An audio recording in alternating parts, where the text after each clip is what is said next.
சொன்னேன் எனக்கு அந்த அம்மா கொத்து வராதுன்னு. அதனால நீ அந்த அம்மாவை சுட வேண்டியதில்லை, நானே சுட்டுறேன்.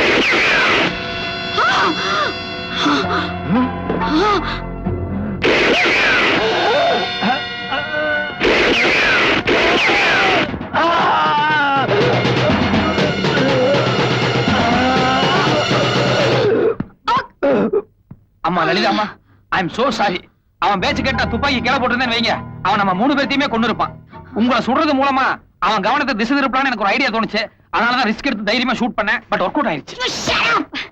என்ன மன்னி, தோல் அடிபட்டதுனால சரியா போச்சு. கொஞ்சம் குறித்தவர் அடிபட்டு இருந்தா என் கதி என்ன இருக்கு யோசிச்சேன். என்ன குறி மாதிரி இருந்தா இடம் மாதிரி நேரம் உங்க இதயத்தை தொலைச்சிருக்கும். இருந்தாலும் என் மேல ஒரு நம்பிக்கை தானே. சரி ஓகே, உங்களுக்கு தெரிஞ்ச ஒரே இங்கிலீஷ் தான்.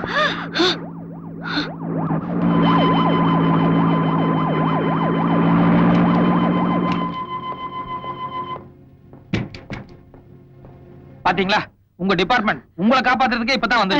இந்தாங்க மாயாண்டிய நான் சுட்டதா சொல்லி என்ன மாட்டி விட்டாதீங்க. நீங்க சுட்டதா சொல்லுங்க, உங்களுக்கு ஒரு தங்க பதக்கம் கொடுப்பாங்க. நான் வரேன். நில்லு மேன், இல்ல என்ன இனிமே இந்த திருட்டு தொழிலை விட்டுரு. என் டிபார்ட்மெண்ட்ல சொல்லி உனக்கு ஒரு நல்ல வேலை வாங்கி தரேன். வேலை வாங்கி கொடுத்துருவீங்க சரி, ஆனா வருமானம் இப்ப கிடைக்கிற வருமானம் கிடைக்குமாங்கிறதா சந்தேகமா இருக்கு. அதனால I will think for it. என்ன சார்? இல்ல யோசனை பண்ணி சொல்றேன்னு சொன்னேன். ஓஹோ, பட்டுங்களா ரசகுல்லா, come on. நீ எங்க போற? ராமன் இருக்கிற இடம் தான் சீதைக்கு அயோத்தி. மதுரை இருக்கிற இடம் தான் எனக்கு சொர்க்கம். Thank you, thank you so much. I see.